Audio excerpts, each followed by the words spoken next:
everyone. Quickly going into the afternoon. Thank you again for attending our panel. As just previously mentioned, when I met with the DLD folk middle of last year, they asked me what were some of the major waves and innovation that we're seeing, particularly out of the Valley, but across the world. And we talked a little bit about this whole notion of the Internet of Things, which quickly became the Internet of Everything. And I think now, given the recent acquisition of Nest by Google, it feels like the category is starting to become, maybe not completely white hot, but certainly starting to become very, very hot. And so I don't take any credit for seeing that transaction, but it's certainly an area that I think is very interesting and is an area that I personally have been spending a lot of time. As part of the discussion today, what I thought would be really helpful is assembling a group of very esteemed panelists here that operate in businesses that I think have different aspects and are attacking this opportunity in different ways from different vantage points. So before we start the formal discussion, I'd like to introduce our panelists and then have them talk about their company, and then we'll open it up to Q&A. So why don't I start off with Joachim Walewski. He's very happy to be here. I know we had a little bit of a last-minute change-out, so we're very happy to have you here, Joachim. So Joachim is the research scientist at Siemens Corporate Technology Network and Communications here in Munich, Germany. He's been very active in the fields of optical wireless communication with emphasis on variable light communication, green ICT, systems architecture, and the Internet of Things. Projects he currently contributes to include IoT-A.EU and IoT-A@-work.eu, and he's authored and co-authored 10 national and international patent applications. So Joachim comes from a very strong research background and works at Siemens. And for those of you who don't know who Siemens is, they're over a $100 billion technology company that has offerings in almost every facet of our lives.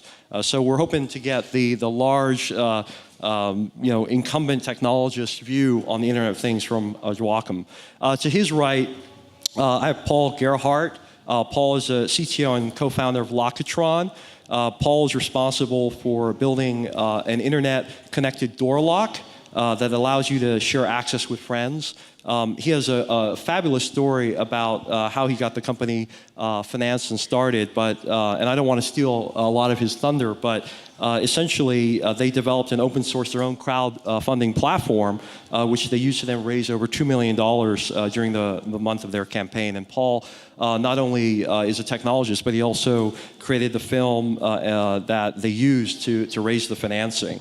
And he was previously, spoken at events like Y Combinator. So we're very happy to have Paul here. And I know Paul spends a lot of time not only in Silicon Valley, but also in China, which I'm sure he'll share some good stories about. And then last but not least, Jason Rosenthal, the CEO of Lytro.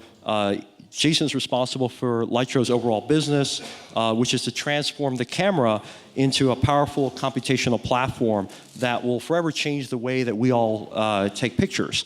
Previously, he was an operating executive at Silver Lake, a very large private equity firm that was behind some very notable companies like GoDaddy and Skype. And before that, he was CEO of Ning, a software company that he sold to Glam, a Borda portfolio company.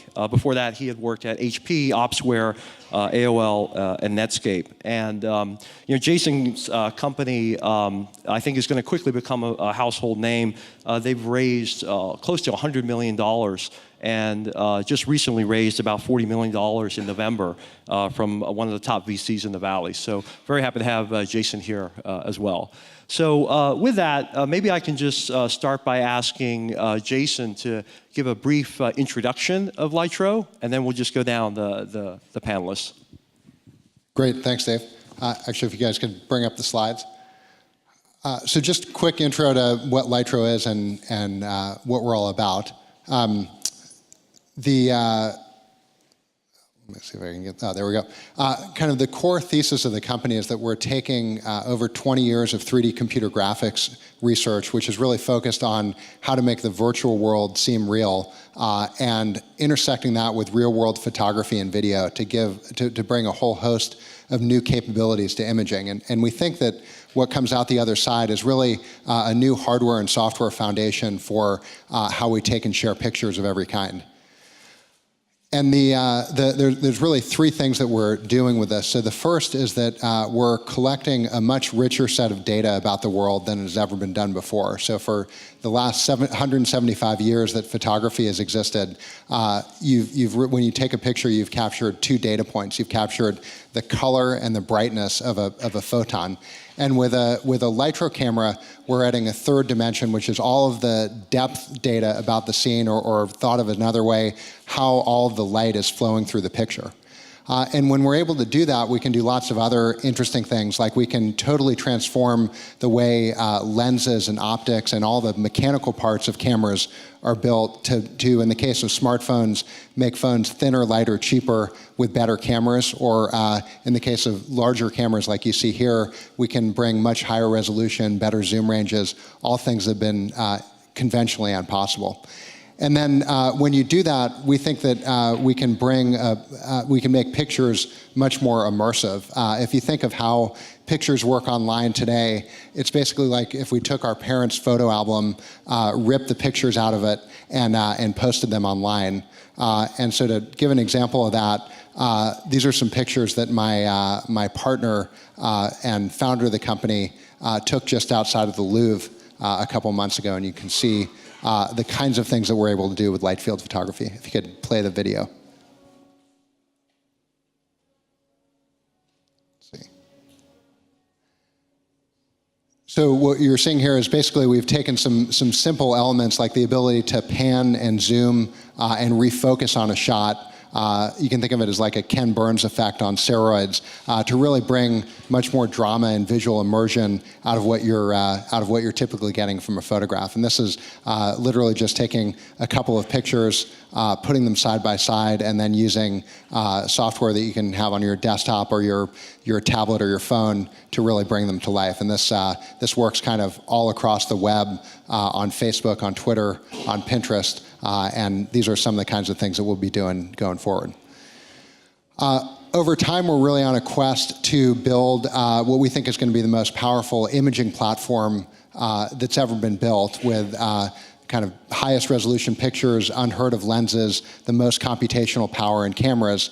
And when we're able to do that, we can go after a whole set of new vertical applications, including things like video, new ways of doing microscopy, better imaging in mobile devices, and all kinds of security applications.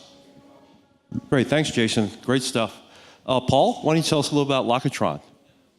So we're kind of on the smallest end of the spectrum in the Internet of Things space. We're a 10-person startup based in Mountain View, California.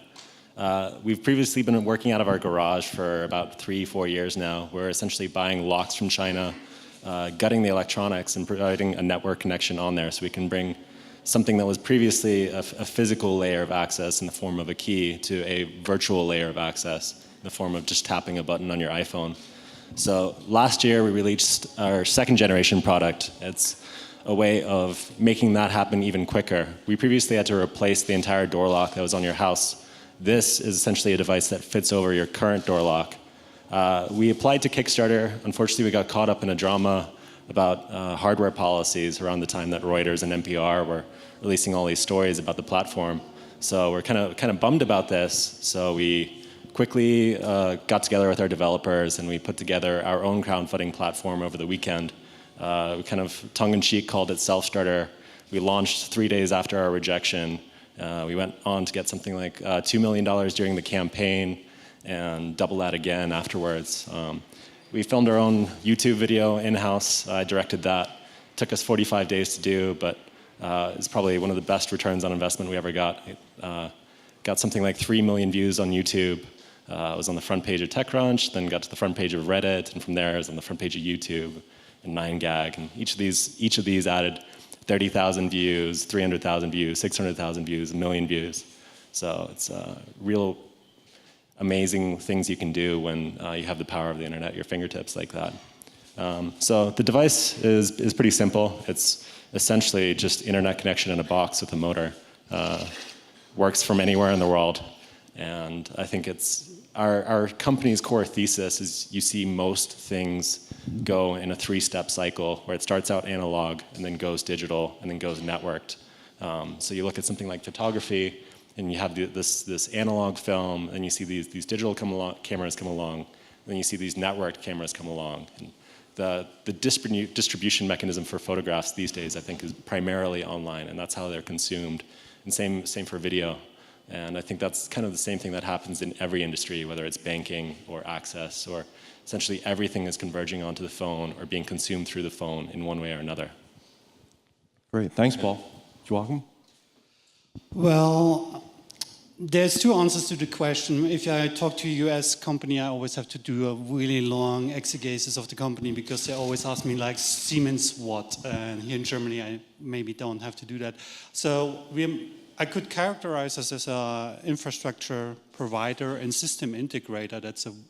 And the interesting thing is we are really doing everything there in terms of hardware, but also the software and also putting things together. And we even do that in the communication. And I totally agree that you could characterize the 20th century as really excellence in hardware. And while we are still having ways to go in terms of hardware, I think a very different lever that we will exploit in this century is IT. It's really adding value to what you sell by adding the IT on it, and then the next one is really not doing it where you are, but doing it somewhere remotely. So I think like these 3 things together will put us in a paradigm most of us can't even envision what it will look like.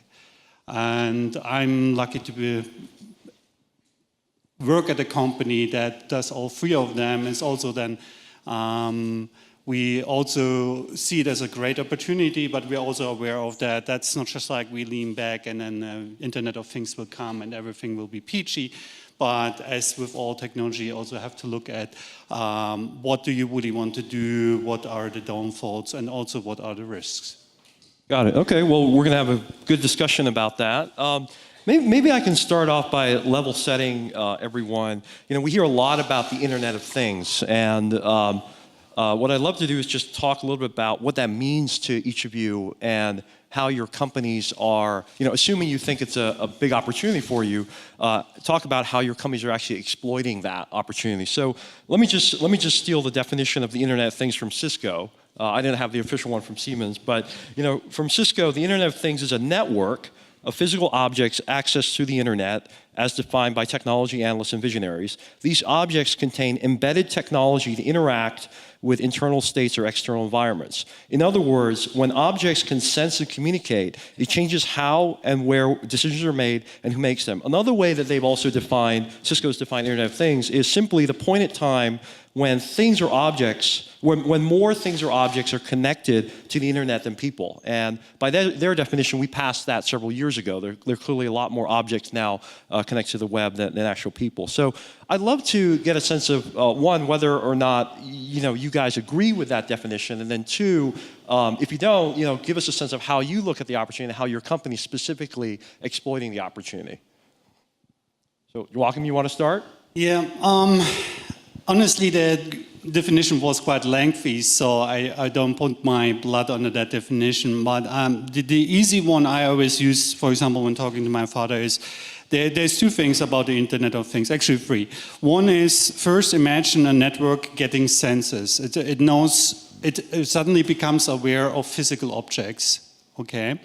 Then the second thing is that these things are kind of incorporated, almost like in Tron, in the inside world. So you get a digital counterpart of, for example, you and I would be in that world.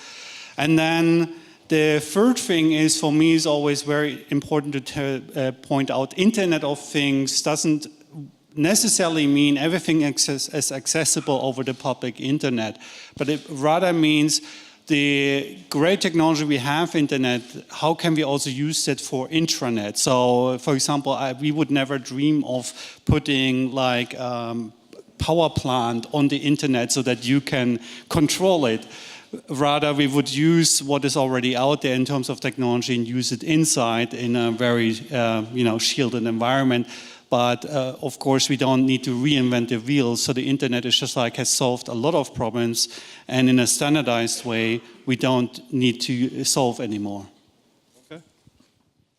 Yeah, I mean, I feel like I strongly disagree with that definition. It's very sterile. I have a problem when people perceive the Internet of Things to be something that you take an object that's a box of some kind, whether it's a fridge or a lock, and you add an internet connection. Yes, that seems like that's what it is, but that doesn't do anything. What does it get you? I think the Internet of Things is about creating a next layer of functionality on top of that. So in the example of Lockitron, because we now have this concept of virtual access that works from anywhere in the world, it enables a whole new generation of businesses to come about that were previously encumbered by not being able to get into a certain room or not being able to use rooms efficiently. So we have businesses that are using Lockitron to be able to dynamically schedule meeting rooms that anybody can co-work out of. We have businesses that are using Lockitron to enable Airbnb functionality or hosting, so guests can come and go without the host having to check out of work to hand off a key. I think the Internet of Things is always about taking what you have and making it the next generation better. And it's very difficult to articulate because you're using the language of today and not the language of tomorrow. Got it. Okay. Yeah, I'd largely agree with Paul. I think the way we think about it, Lytro, is we take a kind of customer-centric view of if you connect something, a lock, a camera, a thermostat to the internet, how do you make a better experience for customers in terms of giving them better functionality, making the setup process easier, making things that they couldn't do before possible and easy. So for us at Lytro, it's about really how do we make pictures and photography better by connecting a camera.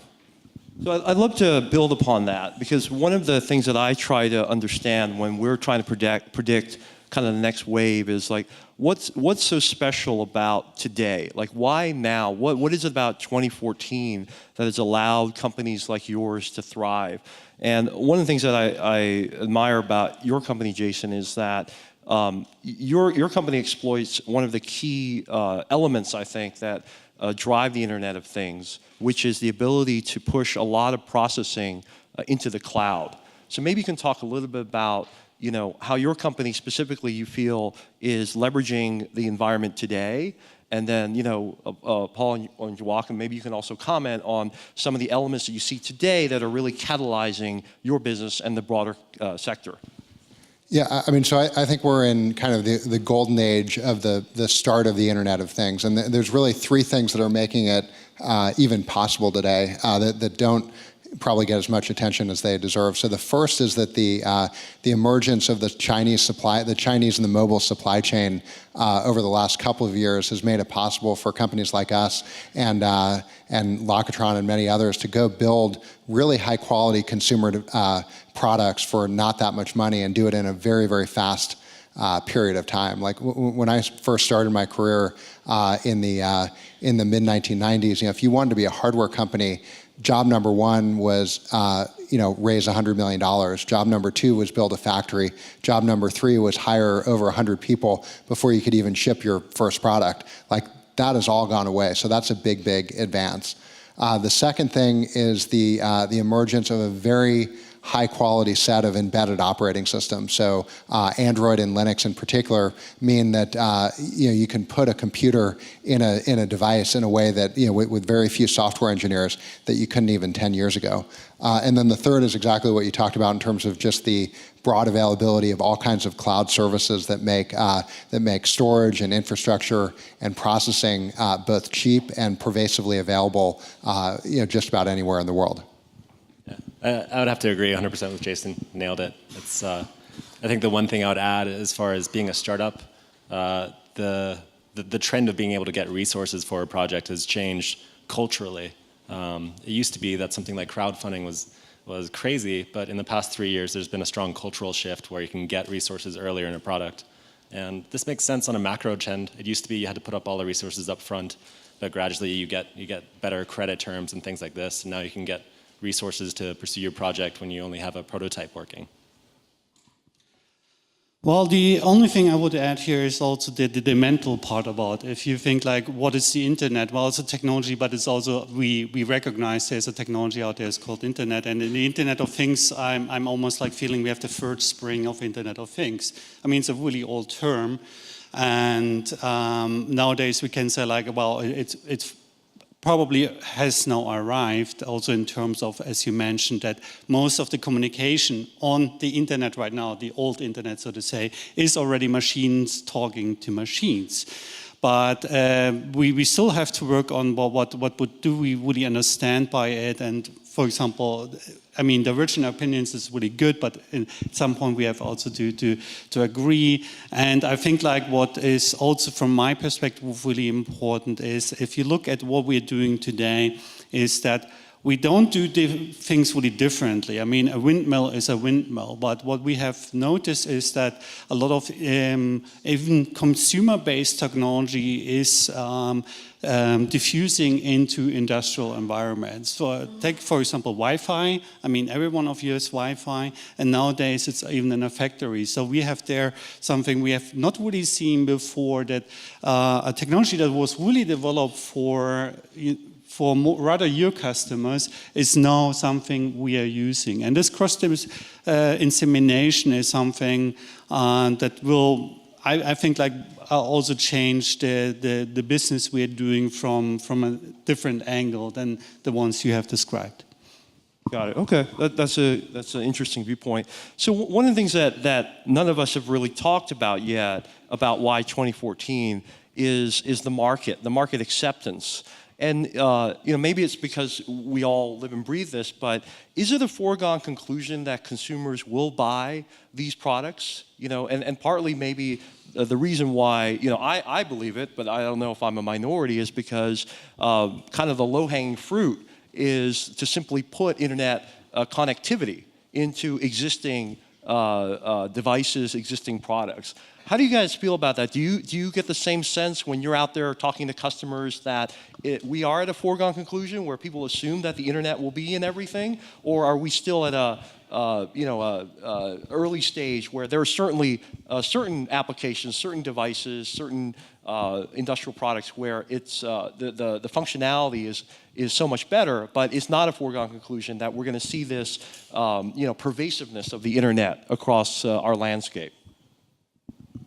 Yeah, I would say I think that we're going to see a bunch of products flop if people take the perspective of you just shove the internet in your refrigerator and it's going to be a better refrigerator. I think I was at AOL in the late '90s, and one of our big strategic initiatives was we were going to bring AOL and internet access to gas pumps at the gas station.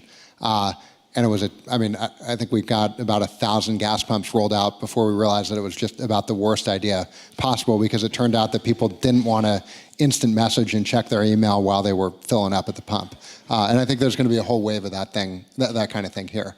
The way I would think about it is that thanks to companies like Apple and Samsung and others, the bar for consumer experience in hardware devices is enormously high.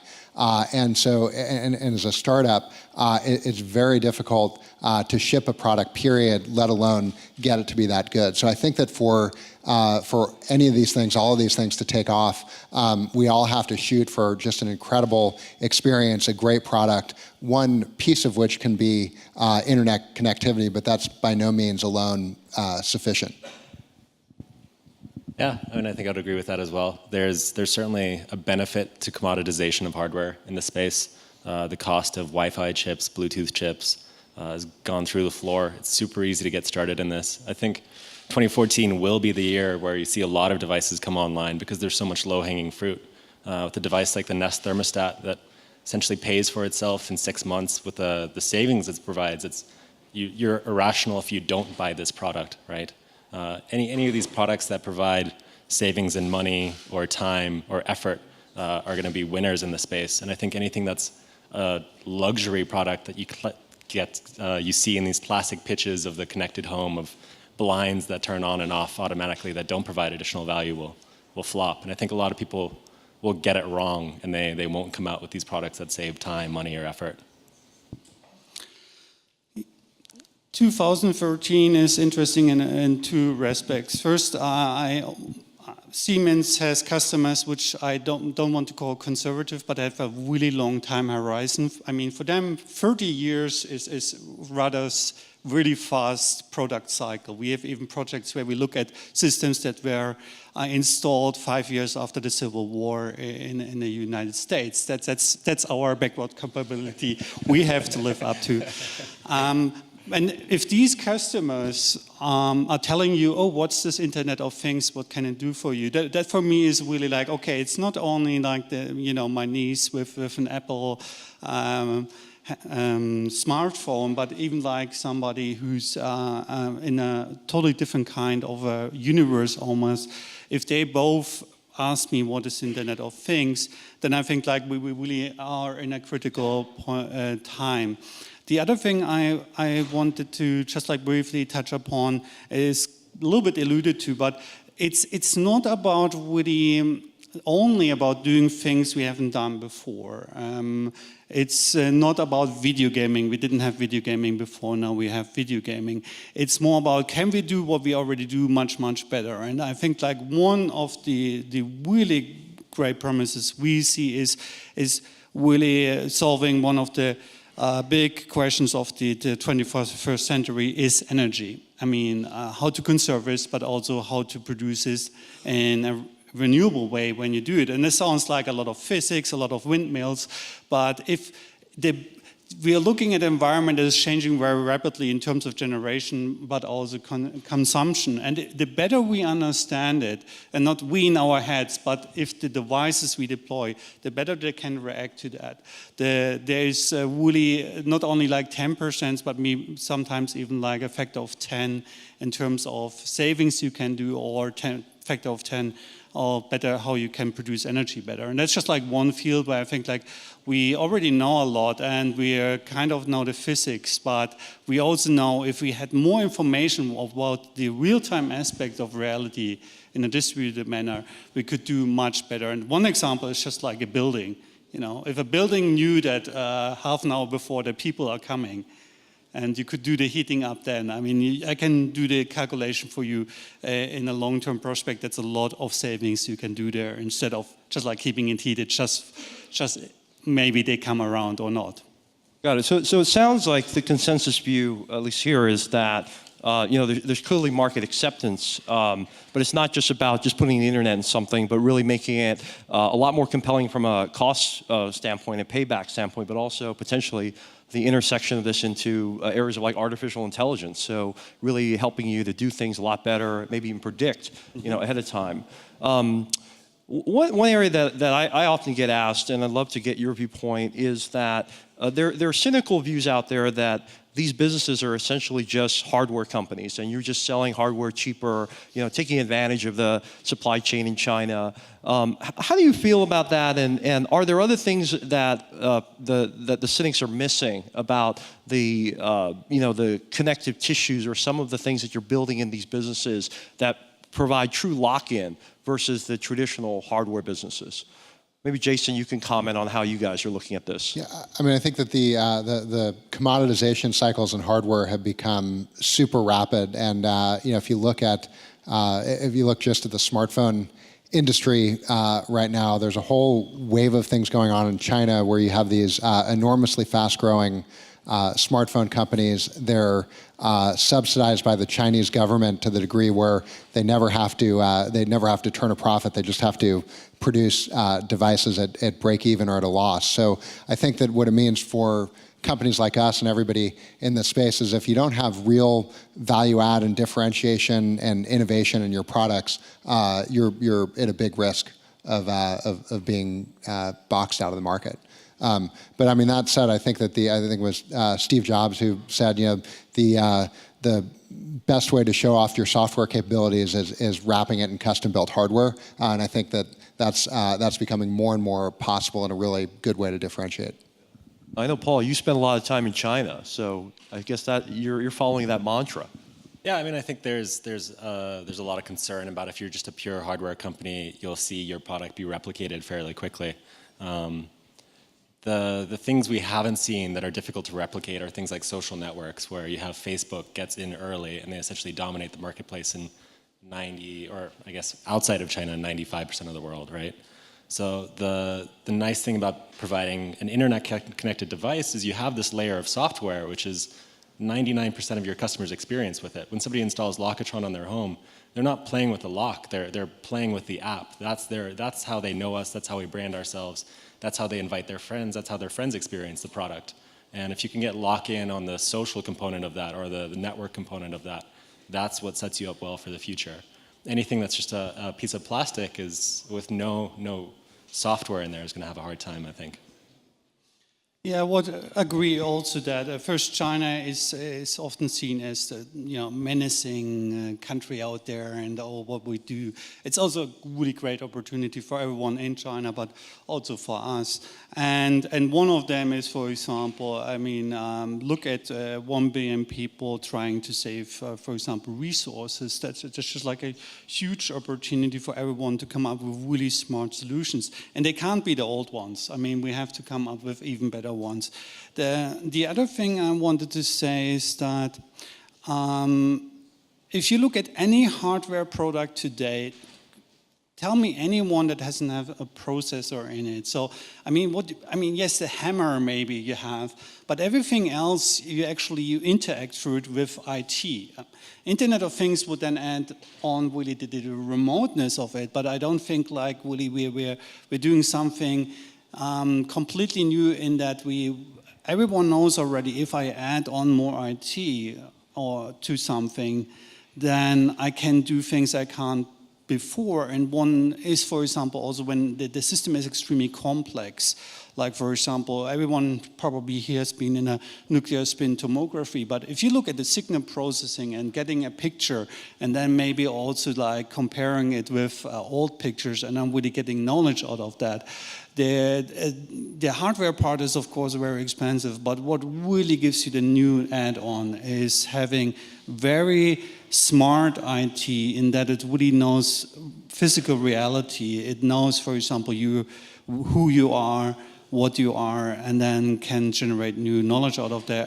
And so in that sense, we're not talking about pieces of glass. We're talking about something that is really becoming more than just hardware. Yeah, I agree. I mean, I think we've touched on this, but the advancements in computational processing and then the ability to potentially have a social network layer really differentiates a lot of companies in this category. Let's talk a little bit about the funding and the M&A side of this. So, Paul, you guys kind of kickstarted your company, kind of using the crowd platform. Maybe you can share with us, from all of your vantage points, how is investment sentiment in this general category? I know, Jason, you just raised a bunch of money, but like in general, do you feel that this is now a category where there's a lot of institutional venture capital interest, or, to Paul, do you feel that this is a category where, the crowd element, the crowdfunding platforms are really much more synergistic on the early stage for funding these type of companies? I mean, I think the venture capitalist community would have gotten on this sooner had they not been previously burnt by pure hardware companies in the past. And I think there's a stigma that made them hesitant to get into this. But seeing crowd validation and seeing these orders being processed and seeing market demand for it has really made the smart people come around pretty quickly on this stuff, especially as they realize the network effects of hardware products that are internet connected that previous generations of hardware products didn't have. And by what I mean by this is, for every Lockitron we sell, essentially we get 10 people onto that device, and we look at our logs for who's been buying new locks, and 1 in 10 has been because they've been previously invited to another lock. It doesn't take hard to figure out what those numbers add up to. And Jason, you raised money the traditional way. Yeah, I mean, I think that the crowdfunding piece is huge for the space. So I mean, if you rewind the clock 2 to 3 years in terms of venture capital and institutional investing when people were investing in new mobile and social applications. The kind of key marker that every investor was looking for was, they didn't want to invest pre-product. They wanted to see, what were the numbers, what were the downloads, what was the traction that people were getting with these software and social networking products. And I think that what crowdfunding's done is it's brought that same ability for startups to get kind of early validation and interest around their idea. So, raising or beating your goal on Kickstarter or Indiegogo is a similar marker to investors about, there's real validity and traction behind what people are doing. So I think that's really big. And then I think that, you've brought up the Nest acquisition by Google a couple times. I think that's a very strong marker and validation in the space of what good companies can do and the kinds of value that they can create. So on that, obviously that's the elephant in the room. That was a transaction that I think surprised a lot of people, and the valuation, was certainly, I think the largest transaction Google's ever done, or one of the second largest transaction they've ever done. Assuming that let's assume for a moment that the deal makes sense. How do you, if you were in their position, how do you validate that kind of valuation? Like, what do you think are some of the reasons why a Google would pay that kind of number for essentially a thermostat company?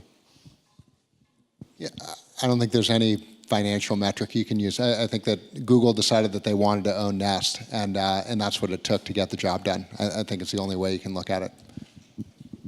I think there's a bigger context here where obviously it's not about Google being really interested in temperature. I think Nest has succeeded in demonstrating that they with their second product that they actually have a viable platform here.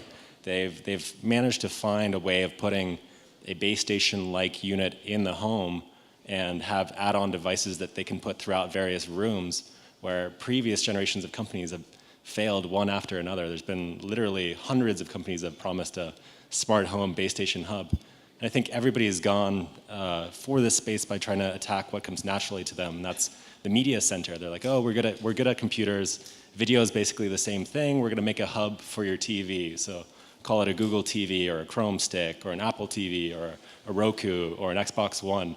And this is it's a bloodbath that these guys are getting involved in. And nobody wanted to go for the brains.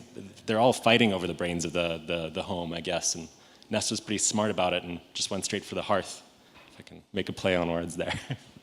Siemens does a lot in this category. Yeah. What was your view on that transaction? Okay, so I'm not directly commenting on it, but what I would say, what we all have to realize, for me, what we are coming into is something of an undiscovered country, and that's really when a digital, the silicon goes into everyday operation in a more, synergetic and networked way than we did before. Yes, I heat something with electricity. Yes, there is like a timer in there so the water doesn't overboil, but it doesn't tell my smartphone yet that, for example, the water is ready. So that is really something.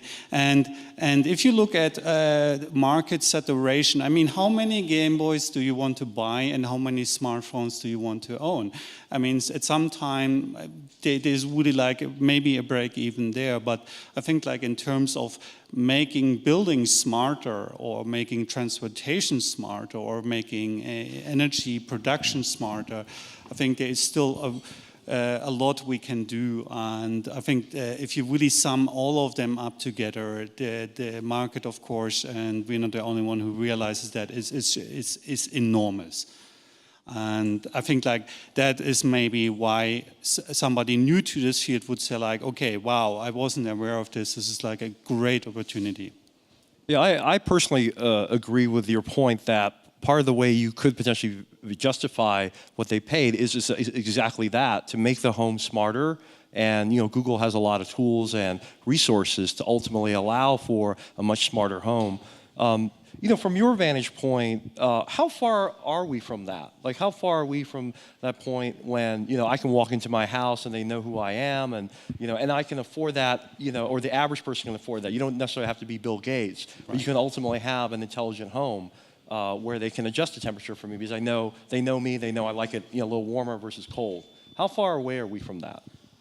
Well, I would say my colleagues notice, my panelist colleagues here notice even better than me, but I would say like a tech-savvy person can do this already today. I mean, there is home automation, there is gadgets out there that can do that for me. If you ask like my 82-year-old father, when can he already do this? I think like not yet. So we are not really in a spot where we can say like this is just like foolproof to use and everyone can just like put systems together, not just like one system. Yeah, having a key is good. Having, for example, surveillance that no one breaks in is good. But putting all this together in a coherent way that it really works, I think we are not. I would venture we are not fully there yet. Otherwise, I would go to the next department store here and buy it. I can't buy it yet, so I would say like, okay. But we are not. It's not Star Trek. We are not talking about 200 more years. I would say like, predicting the future is impossible. But I would be surprised if I die, of natural causes and this hasn't arrived yet. Yeah, I mean, I think it's new technology that's emerging, and the thing nobody likes talking about is yes, it does come with complexity, right? It's previously you had a solution where you just kind of set it and forget it. As beautiful as the Nest is, it does induce more cognitive load as far as suddenly you're thinking about something that you never used to think about, right? You set your temperature once and maybe like adjusted it a month later. Now you're kind of thinking about whether or not that auto-away feature is working. And same thing with our door lock, right? It's you're worrying about whether or not it's going to work when you come home and things like this. And yes, we've put a lot of emphasis on reliability, but the people that are adopting this today are the people that are driving real utility from it, that's making a lot of sense. And that seems to be always that first quartile in the innovator's dilemma bell curve. And by the time this stuff is ubiquitous, it's uninteresting from a trend to invest in. So maybe in the last few minutes here, we have a lot of entrepreneurs here, and there are a lot of entrepreneurs come here to try to figure out what's the next big wave, what's the next big thing. Do you guys have any words of advice to anyone trying to build a company or a division or a product in this particular area? Maybe they start off by just thinking, I'm just going to put the internet into X. Are there any pearls of wisdom you can share as you guys have built your companies or been involved in building new products in this area that you could share with some of the budding entrepreneurs or the investors in this category? Where to start? If I want to just one or two of your one or two things I think are not really solved yet. First, if you talk really about 1 trillion devices, how will we manage them? Not only when they're running, but for example, end of life cycle, ownership, all of that. I mean, the whole manageability of if you have 1,000 devices, I mean, how are we going to solve that in a coherent way? Not every one of us coming up with a different solution. I think that is one of the things. And yes, I agree that we have to have like proof of principles and also from a business perspective that these things are working. But I think like if you come up with even better solutions of also taking any technology that is IoT in quotation marks, put it together and work, that for me would also be like, then you can get me interested, because that's also one we have today. Internet of Things is a little bit like a lot of silos, technology silos, and one of the challenges we are looking at, how do you break up the silos and get much more interoperability in terms even like on a technology level, not usage level, not only on the communication. Paul, aside from learning Chinese, any other tips? Well, there is a fantastic book available coming in March called Chinesey that you should all check out. I think the only 2 points I would have is use your network. There's a tremendous number of resources that are available. Talk to any number of hardware entrepreneurs, whether it's myself or Jason. We're always happy to talk to new entrepreneurs in the space. Likewise, there's a lot of companies that are willing to help you out, whether it's Dragon or PCH. So the resources are all there to make this stuff. It's up to you to find a good idea that'll actually be able you can get to market. And on that second point, it's tremendously easy to prototype this stuff. The way we got our start was we'd literally build a new Internet of Things connected device every 3 days until we had 20 of these things around our house. We had smoke detectors, we had tea kettles, we had door locks, obviously, power outlets, all these things. And we ended up focusing on the ones that we got the most natural feedback from, that people needed for their space. In particular, it was a co-working space that a friend of mine ran, and they needed 40 locks because they had 60 startups moving in and out every 3 months. So this is a natural solution with a natural problem that we were solving. So I think being able to iterate quickly in the early days before you commit to something that takes you 1 to 2 years to get to market is the way to go about it. Great advice. Jason, you get the last word. Yeah, two quick things. I think for entrepreneurs, what any entrepreneur wants is you want a massive market where you can create incredible disruption. And I think that and be kind of uncontested in doing that. I think areas like locks and cameras and thermostats are great examples of there's billions of dollars spent there every single year, and almost nobody's doing anything innovative there. So if you have an idea to do it differently, that's a huge opportunity, and I'd encourage people to go after it. I think for investors, there are big wins and big financial outcomes to be had here. These companies tend to be capitally intensive to build. So if you have a fear of writing a big check, don't invest here. Great advice. Well, thanks again. I thank all of you for coming today. A lot of food for thought, and I, for one, can't wait to see what happens next. Thank you very much.